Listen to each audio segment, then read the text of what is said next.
দর্শক শুভেচ্ছা জানাচ্ছি পালাইচর থেকে। আমার সঙ্গে এই মুহূর্তে আছেন আমাদের জামাল ভাই। জামাল ভাই ভাই আছেন কেমন? আলহামদুলিল্লাহ ভাই। মোবাইলের প্রবলেম কি শুধু বন্ধ বলে?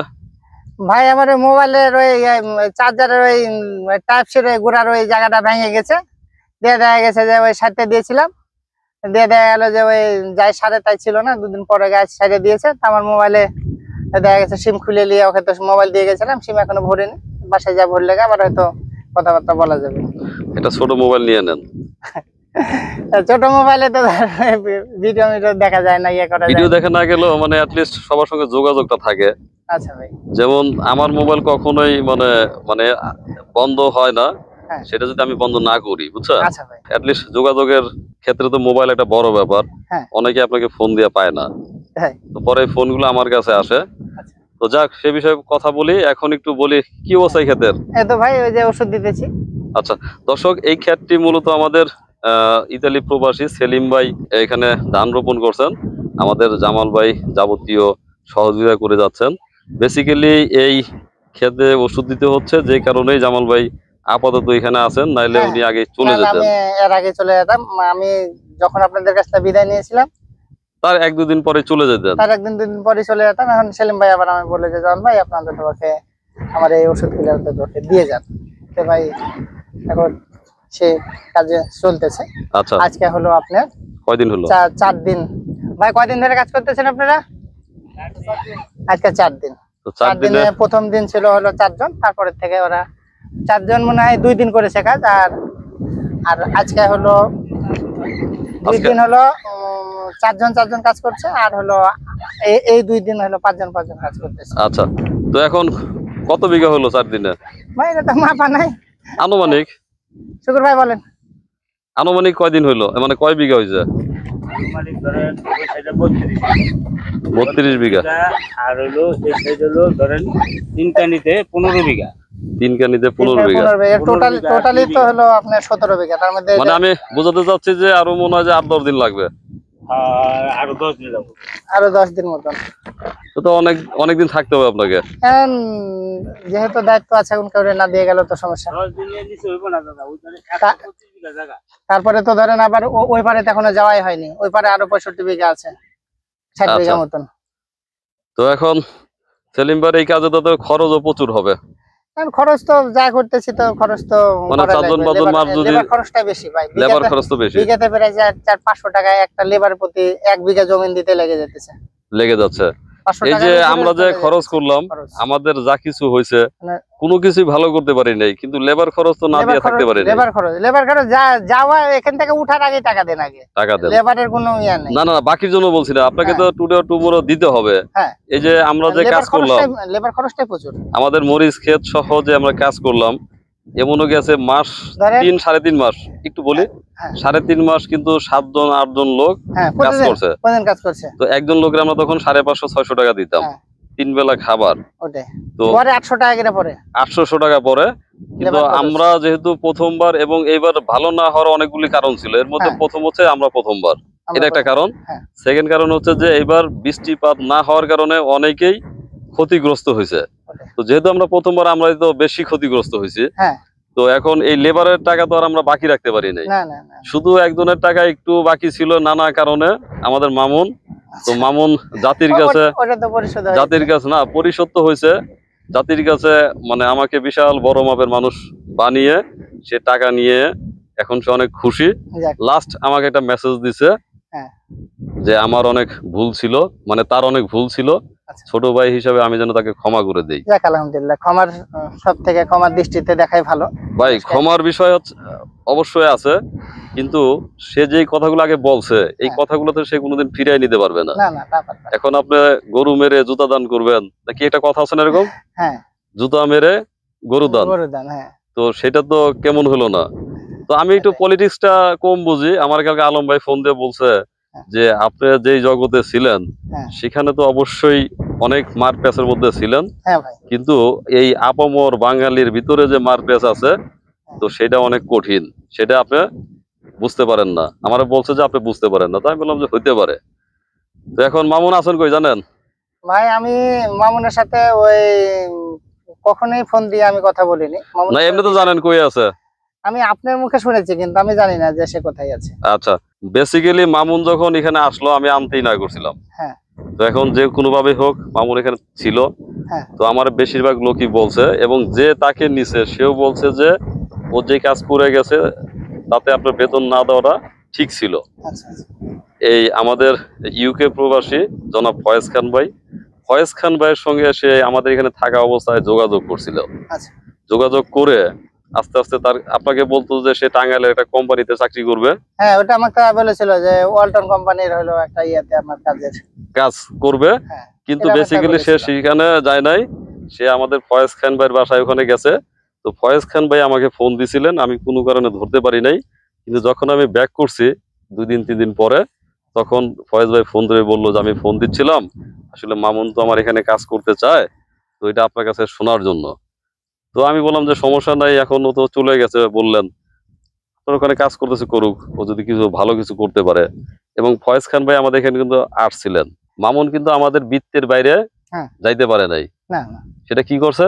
এটা ফয়েজ আমাদের, খান ভাই আমাদের ভাই, হ্যাঁ আমাদের, জামাল ভাই আমাদের ভাই, আমরা সবাই তো একসঙ্গে চলি। হ্যাঁ সবাই মিলে তো একসাথে চলি। মামুন এমন কোন যোগ্যতার কাজ অর্জন করতে পারে নাই যে আমরা যেখানে নাই তার থেকে দূরে সরে গেছে, দূরে সেটা সরে করতে পারে নাই। তারপরেও ওখানে একটা সুবিধা আছে যে ও ফ্যামিলি নিয়ে থাকবে, যাক, ভালো ওর বউ বাচ্চা নিতে গেছে, ভাই আমাকে বলছেন আর কি। আচ্ছা, তো মামুন যেখানে থাকুক, ভালো থাকুক, সুন্দর থাকুক। ফয়েজ ভাইয়ের ওখানে থাকলে আরো হয়তো আমাদের এখানকার চেয়ে অনেক বেশি সুযোগ সুবিধা পাবে। যাক, হয়তো ভালো তো থাকলে যে কোনো কারণে আমাদেরকেও হোক, ভালো লাগবে। সে ভালো থাকুক আর কি। ওটাই। এখন ভাই ভাই তাহলে আপনি তো আরো মনে হয় 10-15 দিন আছেন। এখন ভাই আমার তো ধারণা ছিল না যে আমাকে এতদিন থাকতে হবে। এই ভাইয়েরা আপনার হলো 2-3 বিঘা জমিন ওই ওষুধ ছেটায়, আর ধরেন দেখা গেল যে এরা দিতে পারছে না। আমি প্রথমে মনে করেছিলাম যে একটা লেবার অন্তত পক্ষে না এলেও আপনার ওই আপনার 7-8 বিঘা করে দিবে। এরা 2 বিঘার উপরে দিতে পারতেছে না। কিন্তু একটা লোকের পিছে ওই খাওয়ানো, তারপরে হলো 600 টাকা রোজ, তারপর হলো সিগারেটের বিল। আপনি তো জানেন যে সে 1 প্যাকেট সিগারেট দিলে 70-80 টাকা যায়। তারপরে দেখা গেল যে আপনার হলো টলারে নিয়ে যাওয়া আসা, পরে একটা লোকের পিছে 400-500 টাকা করে পার বিঘাতে চলে যাচ্ছে। কিন্তু দেখা গেল যে আমার 2-3 বিঘার উপরে দেখা গেল যে 7-8 বিঘার উপরে সে তারা দিতে পারছে না। তারা এখন আসলেই দিতেছে না, না দেখা গেল যে আপনার আমি বুঝছি না এটা হলো ওরা কিভাবে দিবে। আচ্ছা, এই ওষুধটা তো অনেক ভালোভাবে দিতে হয়, যে কারণে ওদের সময় লাগতে পারে। হ্যাঁ, কিন্তু অনেকেই ফোন দেন যে খামার করবেন বা কিছুটা করবেন, হ্যাঁ, যেটা আমার জানা ছিল না, আমি আপনাদের সঙ্গে শেয়ার করি। সেটা হচ্ছে যে আপনারা যারা খামার করতে চান, হ্যাঁ, এই চরে একটি মানুষকে রাখতে গেলে মিনিমাম 25,000 টাকা তার খরচ, মিনিমাম 25,000 টাকা খরচ আছে। এটা মাথায় নিয়ে আপনারা কাজে আসবেন। হ্যাঁ, তারপরে দেখা যাচ্ছে যে আপনারা ভালো করতে পারলেন না, মানে এটা দোষ হয়েছে কার? যারা ভিডিও করে, যারা কথা বলে, এদের দোষ। ভাই আপনাদের এদিকে মানে ওই দোষ ধরতে চাইলে আপনার এদিকে আসারই দরকার নেই। এদিকে প্রচুর মানুষ আছেন, প্রচুর কৃষক আছেন, সবাই চাষাবাদ করে, সবাই যে দিক দিয়ে পারে করছে। তো এই 25,000 টাকা খরচ আছে, এটা মাথায় নিয়ে যারা আসতে পারবেন তাদের জন্যই চর। তাছাড়া যে দেখা গেল যে ভাবে লিবে যে একটা লোকে 500-600 টাকা বেতন দেবো, তার পিছনে তার অতিরিক্ত আরো 200 টাকা খরচ আছে, যেটা আপনি আমি এখানে থাকে বুঝতেছি। এটা অন্য মানুষ কিন্তু বুঝতেছে না যে এই 200 টাকা আবার কিসের জন্য। তার খাওয়ানো খরচ, তার বিড়ি সিগারেট দেওয়া, তার দেখা গেল যে নিয়ে যাওয়া টলারের, দেখা গেল যে আপনার তো আগে 20 টাকায় আপ ডাউন হয়ে গেছে, এখন টলার ভাড়া তাও দেখা গেল যে 500 টাকার নিচে টলারে কেউ নিয়ে যাওয়া আসতেছে না। এই একটা লোকের ভাড়া আবার অতিরিক্ত 500 টাকা পাইছেন এদের টলার দেখে, তাছাড়া অন্য টলার হলে কিন্তু ঠিকই আপনার 1000 টাকা দিতে হতো, 1200 টাকা দিতে হতো, 1200 টাকা দিতে হতো। এদিকটা একটু সেফ হয়েছে অন্তত। এদের টলার বিলে ধরেন আমি 500 টাকাতে হয়তো, মানে বিষয় হচ্ছে যে না আমি ভাই এই 500 টাকাও আমি এদের থেকে আমি আসতে পারতাম না। এটা আমাদের এগ্রো বাংলার একটা ধরেন টলার আছে, আমি বলেছি যে ভাই আমি আমার টলার দিয়েই তো আমি যাইতে আসতে পারি, শুধু আমি 200 টাকা তেল কিনলে আমার হবে। তখন ওরা এই ক্ষেত্রে হয়তো ওরা 500 টাকা রাজি হয়েছে যে না ভাই আপনাদের টলার না, আমাদের টলারে যাতায়াত করতে হবে। তখন বললো যে ভাই আপনাদের টলারে যদি নিয়ে আসতে হয় তাহলে 4 বার যেতে আসতে হবে, আর আমাদের টলারে যদি যায় তাহলে আমাদের 2 বার হলেই হবে। এই কারণে যে আমি হিসাব করে দেখলাম যে 4 বারও যদি যায় তো আমার 500 টাকার এগ্রো বাংলার টলারেও আমার 500 টাকা তেল চলে যায়। ঠিক আছে, যাক অন্তত পক্ষে তোরা যা 500 টাকা নিয়ে তোরা টলারে, ঠিক আছে। আচ্ছা, বিষয় হচ্ছে যে লোক যাইতে আসছে যে 5টা, দেখা গেল যে ওই একটা লোকের ভাড়াও দেখা গেল যে ওই মানুষের দেখা গেল যে 100 টাকা এখন টলারে আমার গড়ে আবার যে লাগতেছে। আচ্ছা, এখন বিষয় হচ্ছে যে যারা এখানে খামার করতে চান তারা কোনো শ্রমিক রাখলে চিন্তা করবেন যে মিনিমাম 25,000 টাকা খরচ আছে। তারা যদি এখানে ভালোভাবে চলতে চান তাহলে একটা টলার কিনতে গেলেও 80,000 1 লাখ টাকা খরচ আছে। তারপরে পানির সময় গরু ছাগল বা অন্য কিছু করলে সেগুলো টেক কেয়ার করতে খরচ আরো বাড়বে, কারণ আপনাকে মজুত করা খাবার খাওয়াতে হবে। খাবার রাখতে হবে। তো এই সকল বিষয় মাথায় রেখেই আপনারা আসবেন। আর আমাদের যে অবস্থা সেটা হচ্ছে যে আমাদের এগ্রো বাংলায় কিন্তু এখন মনির ভাই আর কাজ করছেন, নুরুল ইসলাম ভাই। ইসলাম ভাই, হ্যাঁ। তো আমাদের দুইজনের পিছনে যদি তাও 50,000 টাকা খরচ হয়, খরচ আছে। সেখানে আমিও খরচ করছি। সেটা হচ্ছে যে আমার এই যে এখন যাতায়াত, হ্যাঁ। তারপরে চা বা আমরা যা কিছু খাই সবাই তো সমান খাচ্ছি। গড়ে দেখা গেল যে ধরেন এগ্রো বাংলাতে আমাদের ৭৭,০০০ টাকা এখন বর্তমান ইনকাম না হলে ৭৭,০০০ টাকা খরচ আছে। আছে। এখন দূরের থেকে হয়তো অনেকে ভাবতে পারেন যে মানে এই কাজগুলো অটোমেটিক হচ্ছে না। আর আমি তো ভবিষ্যতে আলম ভাইয়ের সঙ্গে এবং আমাদের ভাই ব্রাদার সঙ্গে কথা বলবো যে আমি যে এখানে শ্রম দিচ্ছি, এই আমার তো শুধু অবশ্যই আপনার একটা পারিশ্রমিক দেওয়া উচিত, তাহলে তো আপনি কিভাবে কতদিন মানুষের আমি কতদিন করব, ফ্রিতে কাজ করবেন। হ্যাঁ, এখন যেটা করছি সেটা হচ্ছে যে প্রতিষ্ঠানকে দাঁড় করানোর জন্য। তার মানে এটা না যে আমি সব সময় আজীবন কি এটা সম্ভব? আর একটা লেবারের পিছনে যদি 800 টাকা খরচ হয়, তো সেখানে আমার তো এটা থাকবে, আপনারও তো একটা এখানে খরচ দেওয়া লাগে। যা কিছু হচ্ছে ওরা তো আমাদের কাছে নিচ্ছে। হ্যাঁ, অবশ্যই। তো জামাল ভাই, আরো 2-3টা বিষয় কথা বলবো। এই বিষয়গুলো নিয়ে আমি খুব একটু বিব্রত। আপনার ফোন বন্ধ হওয়ার কারণে হোক বা মানসিকতার কারণে হোক, ওই যে আমারে কিন্তু বারবার ফোন দিচ্ছে যে চাঁদপুরের নাজিম ভাই। আচ্ছা, তো ওনার টাকাটা পৌঁছায় দিয়েন। আচ্ছা, ওটা আমি আপনার সাথে বলি। ওটা তো আমাদের লস করে চলে গেছে, ওনাকে বলেন যে একটু ইয়েটা করে। ওটা তার আমি তো ধার এটা আপনি কথা বলেন না, ওটা যেহেতু আপনাকে ফোনে বলেছে, আপনি ওনাকে বলেন যে ভাই আমি লাভ ক্ষতি যাই হোক ওনাকে 5,000 টাকা ওনার বিকাশে আমি দিয়ে দেবেন। আপনি বলেন ওটা যে কোনো নাম্বারে নিলে। হ্যাঁ, যেহেতু ওটা তো ধরেন আপনি ফোনটা ঠিক করে ওনার সঙ্গে কথা বলেন। আমি মানে এই বিষয়ে কথা বলতে চাই না। উনি আমাকে বারবার ফোন দেয় দেখে আপনাকে বললাম। আর ওই যে ইয়াসির কাকা ফোন দিয়েছিলেন, ইয়াসিন কাকারে তো আমি 4,000 টাকা দিয়ে রাখছি। এখন ওনার হিসাব করতে হবে যে ওনার কত টাকা কি হয়েছে। 4,000 টাকা উনি বলে আপনাকে খুঁজে পাচ্ছে না। কালকে আমার বেশ কয়েকবার ফোন দিছে। তো আপনি করেন ওনার সঙ্গে কথা বলে, আপনি কিন্তু সবই আচ্ছা বলেন কিন্তু কথা বলেন না। মোবাইলটা ঠিক করে ওনাদের সঙ্গে কথা বলেন। আচ্ছা, মানে ইয়াসির কাকা আমার ফোন দিছে, তো আমি বললাম যে আসলে টাকা পয়সা আপনার যা কিছু দেওয়া হয়েছে জামাল ভাইয়ের মাধ্যমে লেনদেন হয়েছে। তো এখন যদি কিছু পায়ে থাকেন ওনাকে বলেন। তো আমি ওনাকে বলছি, উনি আমাকে দিবে, কিন্তু ফোনেই পাচ্ছি না, ওনার সাথে দেখাও হচ্ছে না, টাকাও পাচ্ছি না, এরকম বলছে আর কি। মানে আপনি না করেন নাই, আপনি দিবেন এটা বলছেন, কিন্তু আপনাকে সে যোগাযোগ, আপনার সঙ্গে সে যোগাযোগটা করতে পারতেছে না, এটা বলছে। তো একটু যোগাযোগ করেন, তাহলে আরো 10-15 দিন আছেন। এখন আমি তো ভেবেছিলাম যে আমার 1 সপ্তাহের মধ্যে হয়ে যাবে। তো এখানে তো এরা যেভাবে কাজ করতেছে, আজকে 4 দিন হয়েছে। এদিকে ধরেন এই 60 বিঘার মধ্যে থেকে আর আসতে পারেন। এরা মুখে বলতেছে যে এত বিঘা দিয়ে দিয়েছি। এখান থেকে ধরেন এটা যেমন 17 বিঘা ধরেন মাউন্ট ভাই বুঝতে গেল, এখানে যে হুগলা পাতার থেকে এতটুকুন দিয়েছে।